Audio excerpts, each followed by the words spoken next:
Birthing of Giants is sometimes people hear the word entrepreneur and they think startup. That's really not Birthing of Giants Fellowship Program. For the owners of companies that have revenues north of $5 million US in the last year, and they have to be owners, meaning they have to own at least 10% of the business. Typically, we do not have companies that have like a venture capital background. They're typically owned by the individuals who run the company, although there can be other investors, of course. Birthing of Giants can be seen as a program for people who probably did not get their MBA, which most entrepreneurs haven't. And they run successful businesses. A $10 million business is a successful business.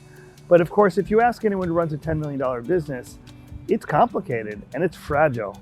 So it would be misleading to think that somebody who runs a $10 million business somehow got it made or got it all figured out. These are very fragile businesses that are on this growth path.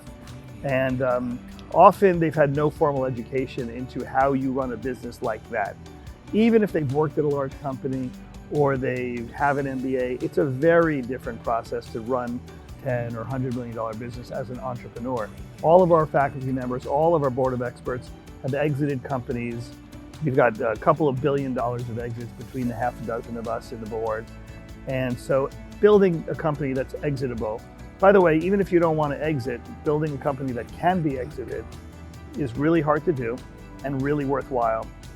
If you run a company that outsiders would say, I'd be willing to buy that company, it probably means you're running it well, you're running it clean, it's got processes, it's got systems, it's got scalability.